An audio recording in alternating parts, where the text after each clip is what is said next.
Hello everyone, Alistair Gold here. Time to talk Tottenham Hotspur. After yesterday's match, I'm not going to dwell too much on that match because it was a bit rubbish. It was a classic mishmash of players who weren't at internationals, and it was pretty dreadful, to be honest with you. I think there were 12 internationals missing, another 4 with their unconfirmed absences. Obviously, they're Winks, Lo Celso, Japhet Tanganga, and Danny Rose. Heard a little whisper yesterday Danny Rose might have played with the under-23s, but there's no confirmation on that whatsoever. But obviously, he's clearly not part of the first team setup as they look to move him on. Lo Celso, everyone keeps asking about. Obviously, we're in this really weird kind of period at the moment where the clubs, and you'll see this across most Premier League clubs, and also international managers being quite cagey about it, in that nobody's really confirming anything, injuries or anything, COVID related either, because they don't have to put it quite plainly. I think the next updates we'll pretty much get will be Mourinho's press conference will be Friday this week, I'd imagine, ahead of Everton. And, even then, you'd think there are certain things he can and can't reveal. With Lo Celso, we've seen him around. He's been at various matches and stuff. My presumption, and it's only my presumption based on what Mourinho said at the end of last season, was that Lo Celso's groin injury he'd been carrying after the restart because he couldn't get proper treatment on it in the early days of the lockdown because, even medical staff weren't allowed to go round. So he carried that apparently into the post-restart matches. And I remember Mourinho saying, I think it was either the last day against Palace or the press conference just before it, that Lo Celso would need all of the little holiday break after the season finished and potentially pre-season to get over this groin injury and let it actually properly heal. So I presume that's what we're seeing now. Obviously, I can't say that 100% because there's been no confirmation from anywhere about this whatsoever, but we will find out hopefully on Friday. But my gut tells me it's still that groin injury. Like I say, we've seen him around and seen him at matches, and he was doing the skywalk and things like that. I don't think it's anything more, I say sinister. It's not sinister in today's world because people are getting COVID all the time, but I don't feel that that's the case with Lo Celso.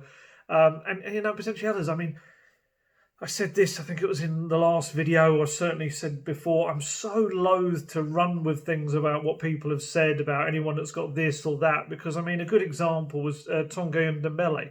In the French media, it was all like he was missing. He wasn't even consideration for the French squad because he was positive for COVID, and he played yesterday at Watford. This is why, as I always say on these, it's better to kind of be right about these things than rush it out first and just say whatever you've heard. So hopefully that's what I try and do. But anyway, maybe I'm talking away from the match yesterday because it was so dire. I don't mean Eric because he was on international duty, but I still felt, even with yes, it was a mishmash of young players and decent players kind of in the attacking areas, I did feel that there was enough in that attack to create more chances. And they didn't do that, which, I think was probably a little bit slightly embarrassing for them, I think. You had Lamela, Son, Lucas, Dele Alli as well. And between them, they barely mustered many shots on goal whatsoever.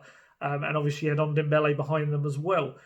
So, yeah, from that respect, really wasn't great at all. Someone said to me yesterday, or was it this morning, that, should we be worried about the defence? Because the defence kept getting picked off essentially by Watford. Watford played a real counter-attacking game, and they did it very well. And what I said to the person that asked that was, not really, because arguably none of the back four, maybe Sanchez, I don't think will be the starting back four. Like I say, Sanchez might be. It depends whether he goes for the Dyer-Alderweireld partnership or put Sanchez in there with the pace. But, it was Dennis Serkin, Cameron Carter-Vickers, Davinson Sanchez and Serge Aurier. That's not Tottenham's first choice back four. So, no, I wouldn't read too much into that. And as well as I thought he played on the day, young Harvey White is not going to be the screening midfielder. We know the ball recovering midfielder is going to be Højbjerg out there, and and one other, probably looking like Sissoko, you'd imagine, for the Everton game as well. So they will have better protection, and that's again no slight against Harvey White, because I did think he was probably one of the better players yesterday, as he has been pretty much every time he started in this pre-season as well. But it was just, Mourinho said after the game, it's an interesting phrase he used. He said that because they had a mixed team with kids involved, as he calls them as well, they couldn't work on, and I'm going to read this word because I want to get it right, automatisms or dynamics. And I believe what he's saying there is the natural kind of processes that you work on with your team, the natural link-up play, the movement, who goes where, and what patterns of play you use, and the transitions and things like that. And with that kind of very mixed up team, it wasn't one that had that drilled into them non-stop, the kind of the Mourinho principle. So that's what he was saying. Personally, I still think they should have done better on the day. It's a friendly, so we can't get carried away if they win, and it can't get carried away if they lose.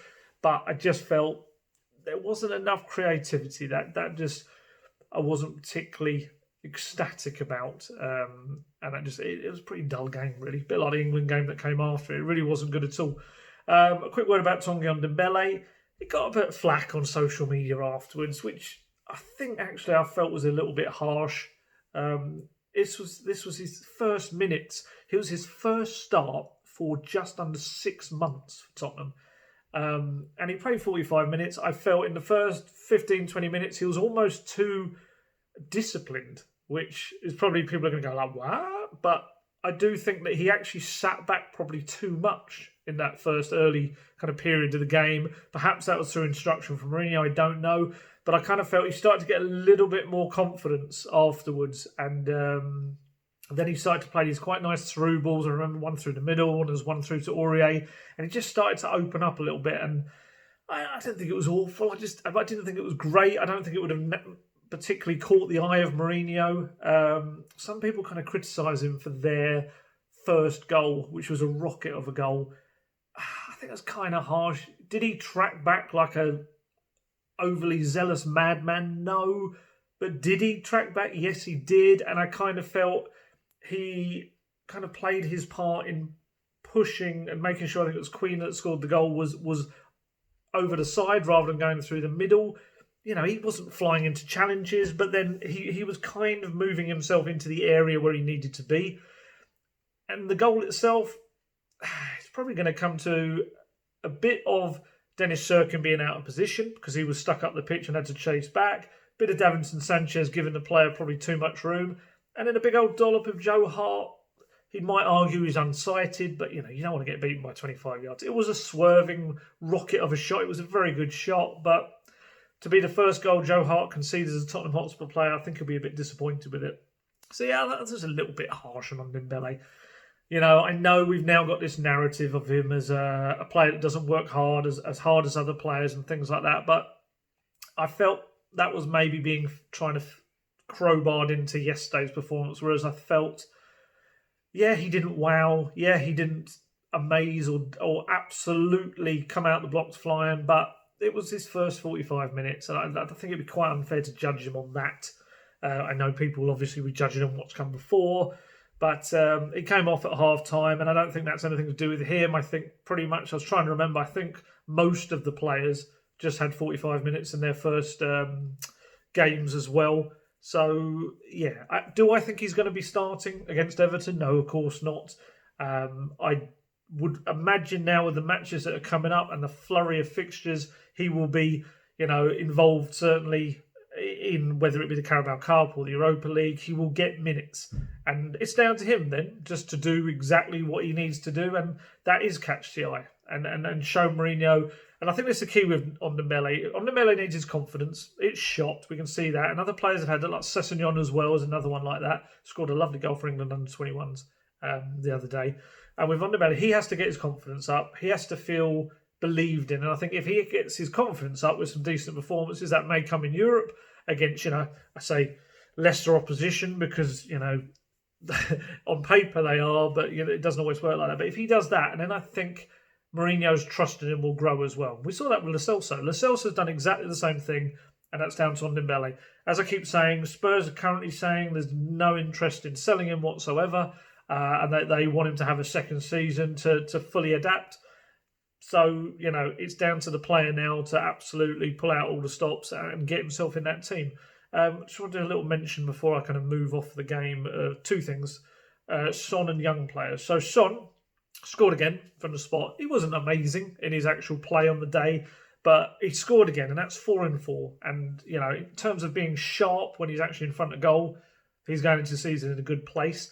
And if you haven't seen it yet, amazing. At the 92nd minute, Paolo Gazzaniga had gone up for a corner that Spurs had, which you'd question maybe was it worth it for a friendly, but hey, whatever. And Watford broke. Got up the pitch, Navarro just got over the halfway line, and he kind of hit a shot towards goal. And it depends on what angle you're looking at it, but it looks like it's rolling into that goal, and out of nowhere, Son appears. There's a brilliant... I tweeted it today. Have a look at the angle that I showed today to see how fast Son was. He got back and cleared it off the line from nowhere. So it was like, I think Mourinho spoke about it afterwards, there's a 100-metre sprint in the 92nd minute of a pre-season game that didn't really mean anything. Mourinho adored that. He said that showed everything about having our competitiveness and that mentality that he wants going into games. And for me, the fitness levels as well for Son, to do that in your pre-season 4th game, not even during the, when you've warmed up into the season, was tremendous. I think he's going to have a big year. I felt last year that he delivered in terms of the goals, but I actually felt that performance-wise he maybe had better seasons. I think this year is going to be a big one for Son. I think he's going to be massive, and Mourinho loves him, and I think he's going to play almost every game that Mourinho can play him in as well. So quite looking forward to that. And on the young players, I mentioned Harvey White. I thought he played well. Dennis Serkin had a tough day. Only played the 45 minutes. Yeah, he was caught up the pitch a bit for the first goal. Second goal brought down, I've forgotten the guy's name, for the penalty, which Andre Gay put away. He'd started the game well, but he kind of, those two moments, it's stuff you'll learn from. It's all about development. I thought Jack Clarke came on at second half, started really well. Brilliant run down the right, beat 2 players, jinked inside, put a ball right across the face of the goal that no one could put away. I think it eventually came back to Lamela, who had a shot blocked. Faded a little bit, and I think that's kind of a bit of a theme with Jack Clarke. It's very much kind of fits and bursts that he comes into games, but he does some nice stuff. I think anyone watching who's looking to maybe loan him, because imagine that what'll happen after these Europa and Carabao Cup games in October. I think he'll head out and loan, and I think if they get the right club and the right level for him, he could be a very, very good winger. Again, another one that just needs the confidence, but just seeing little moments from him in these pre-season games where you think you can see a talent. You can see the way he drifts past players and he looks to play a direct ball into the box. It's plenty to work on. He's very, very raw. He's only 19. But it's been quite instructive to see him kind of close hand in these friendlies. And I'd imagine Mourinho probably sees it as well. It's maybe not for this season for Spurs, perhaps, but there's a player there, and you can kind of see now why they went for that, and why they went down that angle, that route. So, friendly out of the way. Let's get down to transfers. We know that's what we're looking for in the transfer window. And we're just under a month now left of the transfer window, and then you've got, as I've said before, that little bonus EFL window. So it's key now to get a striker. We know it is. 3 signings in so far: Pierre-Emile Højbjerg, Joe Hart, and Matt Doherty. Absolutely doing exactly what they're there for. They fit the exact kind of pieces of the jigsaw Mourinho wanted. Now, all full focus from the club, I'm told, is looking for that striker. Is getting that striker through the door. I have actually been told in the last few days that there is enough money to get. There's kind of been a lot of talk, and it was something was told as well, that funding-wise, Spurs were really looking to try and get some sales done to get some money in. I'm kind of told that there's enough funds for a reasonably priced striker right now. So they're looking to try and get that done. And then the second priority after that, I'm told, is another centre-back. So that, though, will require funds to come in. We know the players, the likely Danny Rose, possibly Juan Foyth, who played okay, but had to come on at left-back for Serkin yesterday. Paolo Gazzaniga looks to be a little of interest from Villa and Fulham there. That's another potential. Cameron Carter-Vickers, is he going to go permanently or on loan? So what I'm hearing is a little bit of money for a striker now, not a super sexy big money signing striker, but a reasonably priced striker. And to be honest, it's kind of all Spurs need, isn't it? I know people are going, oh, we need a striker that's going to transform us. I'm not going to go down the long route of talking about why Harry Kane means that that's not really likely, but it is. That's kind of why. Essentially, you need to find a striker that's happy to have a reduced role because they just naturally will. And Spurs just don't have the money right now to go out and buy a mega striker who will make Kane shake in his boots. But let's be honest, is there another striker in world football that do that other than the Lewandowskis and Haalands of this world? I do think sometimes we underestimate just how fantastic Harry Kane is. He's an all-dominating presence in a football team, and I think really that does not limit. Well, I suppose it does. It limits the kind of strikers you can look at. So that's what I'm told. There's enough there for a decent striker that will do the job, that will give Harry Kane a rest, will be able to play with alongside him when required, and obviously with these massive fixtures, will also provide another option, another focal point for Tottenham. So let's go through some of the names. Callum Wilson was one certainly that was on Spurs' list. However, as classically happens with Tottenham, other teams get involved, other teams look at him, and that obviously means that no price can be knocked down. And from what I understand, it just got to the point where Tottenham kind of felt, you know what, with his injury record and his age isn't the normal Tottenham transfer profile, especially for a player that's had injuries. They kind of just felt where it was getting up to. It was around the 17 million mark, but I think it's now actually around the 20 million mark that looks like Newcastle are potentially going to get him for. They just felt with his injury history, it was just too much of a risk. So Wilson kind of got knocked off of their target list as well. Milik from Napoli is another one that they certainly looked at earlier in the summer. I think the thing with him, and his agent came out, his agent made a big deal about the Harry Kane thing and how he wouldn't go anywhere without, a guarantee. He wanted to play minutes, and I think his agent even said he'd only come to Tottenham if Harry Kane wasn't there.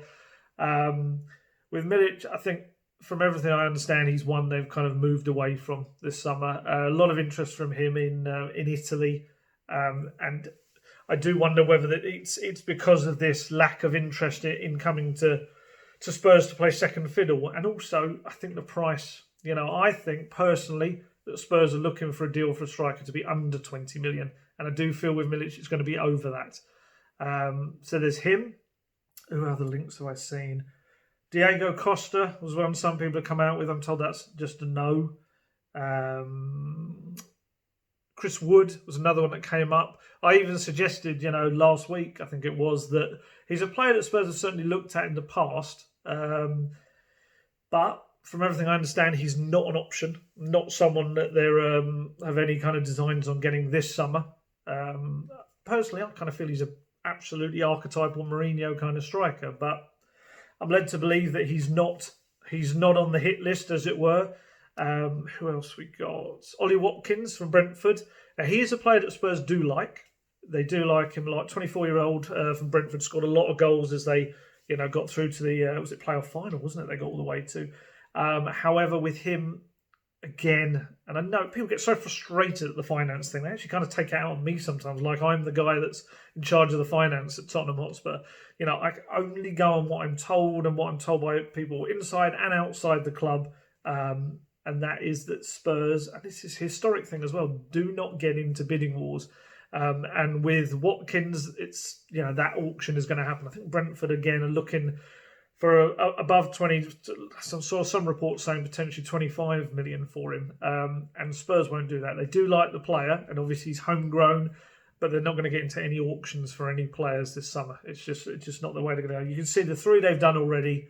They've just kind of gone in, bang, got the price down. I think there was a little bit of Everton dalliance in trying to get Højbjerg, but he had his heart set on Tottenham, so that wasn't really ever going to go anywhere. And with Watkins, that's another one. Now, one player I have been told that they are looking at is Habib Diallo. His name came up a little bit earlier in the window, but now I kind of hear there's a little bit. And I should stress he's one of a few. I'm told they're looking at a few strikers, and the one that I do know that they're looking at is Diallo, 25-year-old from Metz.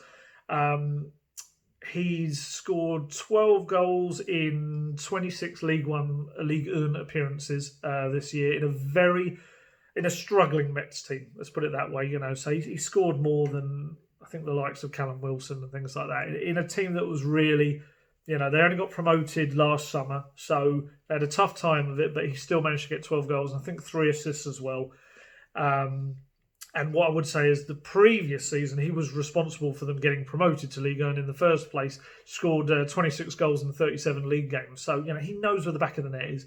And he's 6'1". He's a bit more of that kind of Mourinho profile than maybe someone like a Wilson is. And he was the captain for most of Metz's games last season as well. So again, he's got that strong mentality. Senegalese, I think, if I'm right in saying he came from the same... I think he came from Sadio Mane Academy, where he came through. And I could be completely wrong on that. It just rings a bell, I think, from something I was looking into. But yeah, I mentioned this yesterday. He's got 2 years left in his deal, and I think the price for him would be far more in the reasonable bracket that Spurs are looking at.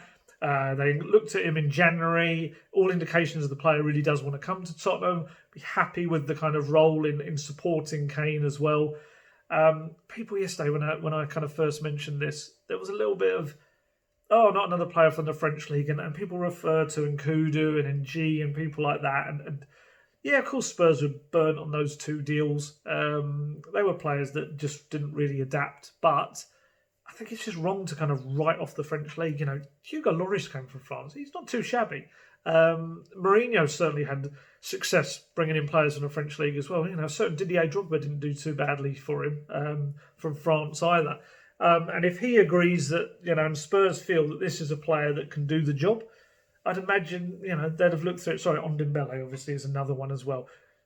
Ndombele is being judged, I think, on this first season. Let's see after next season where he's at. And I just kind of feel it's not snobby, but it's a little bit like, because those 2 players really weren't up to the standard. They were very much bargained by looking at players, who just give them a go, kind of non-risk kind of things. Maybe was the idea with them. Whereas with this guy, he's scored goals. He knows where the net is, and he's also seems to be quite a big, strong striker as well, who win headers, the Mourinho style as well. I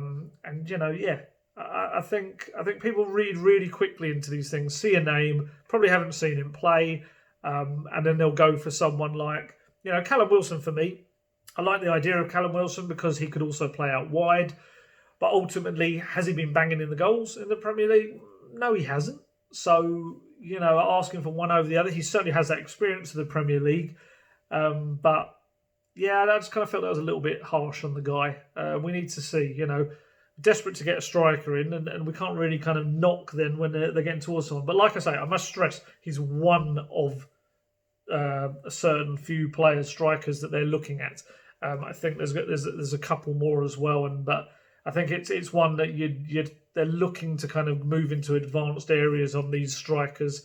Certainly going to pick one and go down the route because they need them sooner rather than later, especially with the Carabao Cup and the Europa League games coming up as well. But now keep an eye on Diallo. He may not be the one they eventually kind of plump for. I think, again, don't criticise me, but you can if you want. I think it all does depend on that price tag. And if Spurs feel that it's a bargain and it's a player who will only get better and kind of will increase in value and do the job that they want of him, then, then it's a deal worth going for. But no, keep an eye on that one. I'm told there's no desire to bring in another winger. I'm also understand that they're not looking for another attacking midfielder. They feel that there's enough in Lo Celso, Dele and Ndombele in that role. However, the caveat that I always put on Tottenham is watch out for the bargain. Once they get some money in, which they're hoping to do, obviously, if they get players out the door, they always on the lookout for bargains. Steven Bergwijn was one in January. He was a player that they were absolutely not looking for whatsoever in terms of a priority position. They did have lots of wingers. But what happened was he was a player that's a long-term target for them, and suddenly they kind of got word that PSV were willing to let him go for a reasonable price. Spurs moved very quickly to get that done. And I do feel there's players like Sergio Reguilon from Real Madrid. If he was to become available at a very good price, Spurs would move for him. Will that happen? Probably not, because like I said, I think last week, he had a terrific season for Sevilla. I think United is circling him as well. And there's also talk that Real Madrid will only consider a loan because they also believe that he could be a very good player for them as well in going forward. So is he likely to be a bargain price? No, probably not. Spurs do like him, but it's that kind of ones, It's like Josh King, for example. Josh King is not a Tottenham Hotspur target for this summer. However, when you drill down a little bit into it, he's a homegrown player because he came to Man U when he was 16 from Norway. And he is in the last, 9 months of his contract. So potentially, if they feel that they need another player in that kind of striker/support striker, can also play out wide, a versatile player late in the window, you never know because of the bargain aspect of it. He's not a player, like I say, that's on their list of targets right now, but you do wonder if no one picks him up as the window goes on. Yeah, maybe. But he is 28, so I suppose there's that aspect too, but he has Premier League experience, swings and roundabouts. I suppose I should say Gareth Bale. Gareth Bale is always going to be there every single window, every single day of my life. I will be asked a Gareth Bale question. And as I always say, I have no doubt that Tottenham Hotspur would love to bring him back. Probably even just purely from a marketing point of view, I think it would be big business for them. Do I think it's going to happen this window? I'd probably say not. Due to the same reasons it's been a nightmare for anyone to get Gareth Bale out of Real Madrid because of the finances involved. And Tottenham, with their financial issues, which I'm not going to go into now because people get quite upset about them for some reason. As again, all I can say is what we can go on. Spurs have a lot of money. Their money is tied up in property, things like the stadium itself. And in terms of actual cash, they're not a cash-rich club. I'm sure they would love to have a billionaire that actually kind of lavished their money on the team. But anyone that's been a Spurs fan, certainly for the last 20 years or so, will know that that's not what Joe Lewis does. He doesn't operate in that way, unlike, certain other clubs, especially across London, which we'll get to in a little bit. But, so... got so wrapped up there. Oh yeah, finances and stuff like that.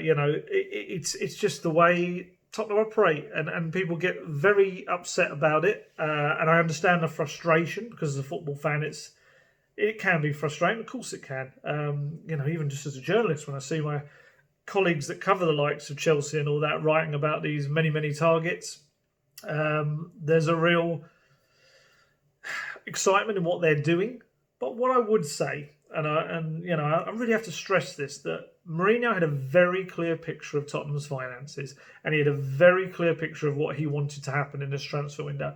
He writes these regular reports for everyone, whether it be for the technical performance director, Steve Hitchin, who's essentially director of football now after his promotion the other day, Daniel Levy, now it was Dean Rastrick in the academy as well. He writes these very detailed reports on exactly where the team's at, what it needs, and what should happen, what he wants.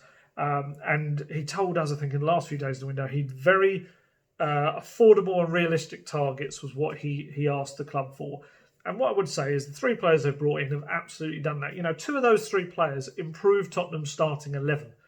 We can talk about the price all you want, but I'd say that's more about circumstance. It's about Højbjerg being in the last 9 months of his contract, and it's about Doherty just, some people are just potentially talking about the agent side of things. Others will say, as the Wolves are saying, he's a guy that was there for 10 years, and they were just willing to let him go on for a reasonable fee rather than blocking his path. And I think Spurs got 2 players there that will improve their first team. I'd say a transfer window is about improving your squad, as well. But actually, Spurs have improved their first team with 2 signings there, and that's all we ask, and that's what people are always saying. Players should be brought in to be better than the first team equivalents, and I think Spurs have done that. And yeah, with the targets they still have to come, like I say, a forward, a centre back, and potentially, a kind of a who knows bargain at the end of the window, as Tottenham always kind of have a little look around. And obviously it depends if they get a sudden unexpected offer for someone they didn't think might go out the door. You have to then weigh all that up. But yeah, in terms of Spurs, Mourinho had a very set idea. And what his thinking is with Spurs, and I see the logic, is essentially he's inheriting a squad that, yes, is low on confidence after what's happened in the last year or so, but it's a squad that, on the whole, obviously it's lost some older net players, finished in the top 4, the top 3 for 3 years in a row, and last year, previously, finished 4th place and reached the Champions League final. It's not a bad squad. It's not a terrible squad at all. We're not talking about him having to take over a mid-table squad and absolutely overhaul it. I think what it was, it's a lot of the rebuilding was done with these younger players, that have come in. And I just think now, we've got another 3, potentially another 2 on the way. It's, in his own words, it's about tweaking and balancing the squad now. So whereas you look at Chelsea, and I think, do I want to call it panic buying? Probably it wouldn't go that far because they're very good buys. But I would say with Chelsea is the amount of players they've brought in and the values they're paying, that's a big old change in the starting 11, really, that those players are now going to have to gel. They've barely had any pre-season together, a lot of them as well. And I do wonder how that's going to impact the start of their season, because I think there's going to be a lot of players trying to work out how to play with each other. Tottenham, they've got a little bit of stability, and now they're adding the 3 players they've added so far, obviously 2 all-star, are players that know the Premier League as well. So you're missing out that gelling periods a little bit. You've got to understand your teammates, but you haven't got to adapt to the league as well. And with Tottenham, I think it's a very different kind of transfer, and not just for the finances, but for the profile and types of players. All strong personalities, all big kind of mentality, winning mentality type players as well.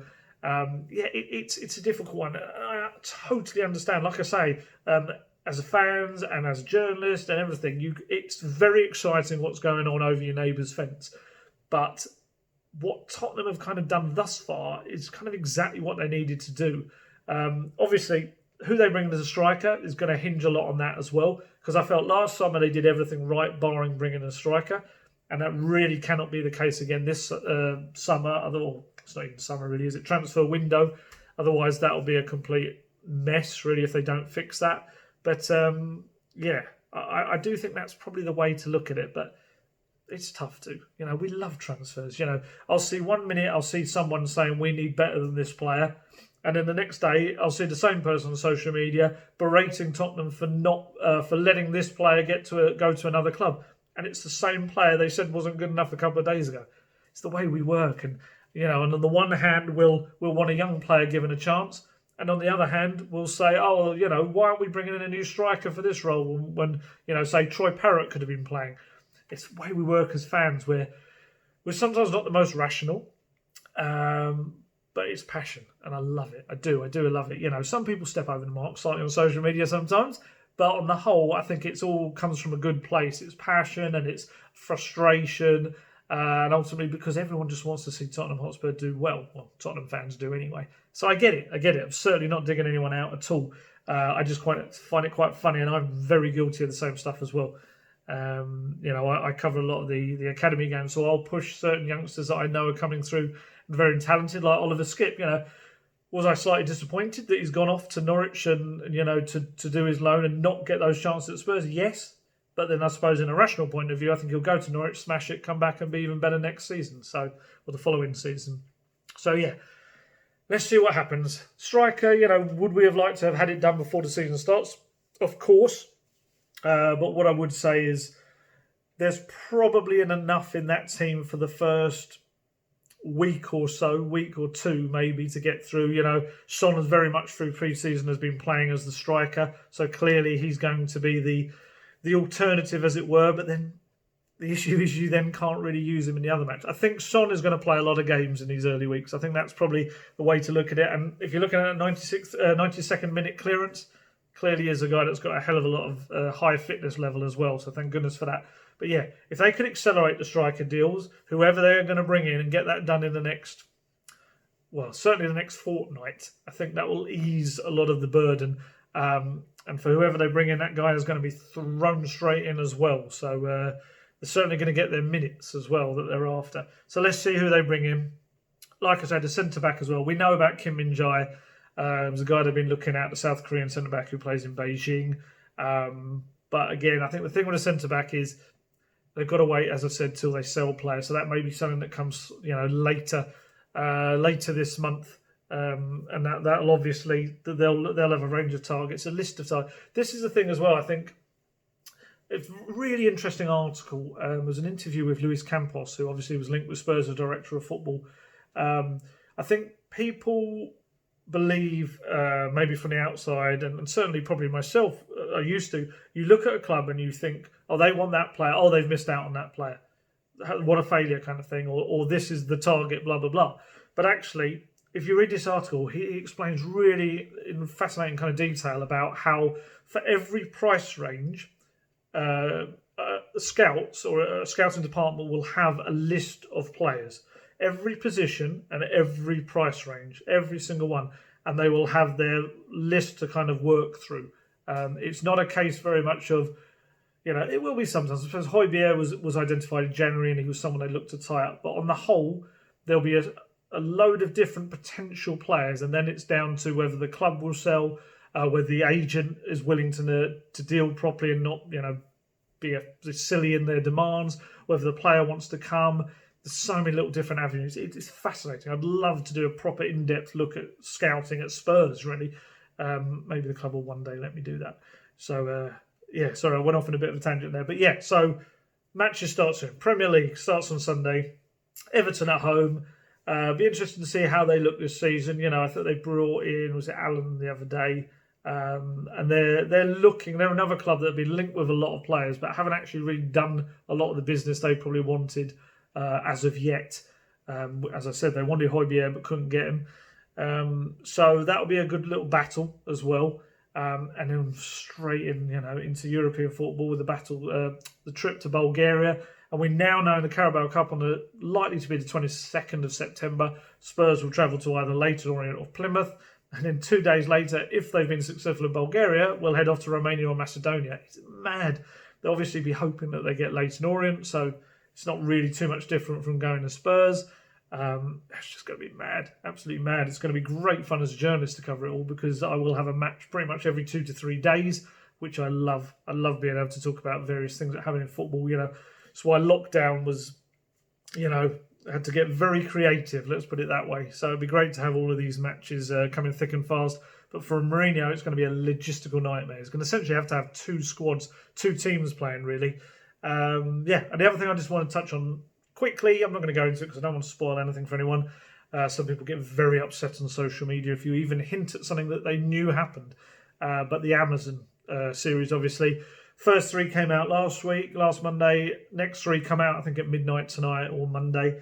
And then the final 3 will come out the following Monday. I've seen the first 6. It's really well made. It's very well. That's all I'll say. It's very well made. And look out for some stuff in these next 3. It's pretty cool. I mean, if you've read any of the stuff, I did a little there were spoilers in it. I tried to make that very clear to people. Don't read this because there's spoilers. Some pretty interesting stuff happens.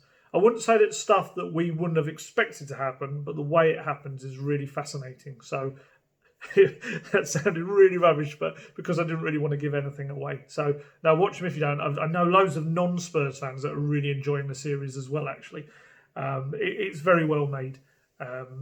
So they come out, I think it's midnight tonight in the UK. I think it's UK time midnight, which then comes out everywhere else as well, or something like that. It was a bit staggered, I think, last Monday. But anyway, waffling away.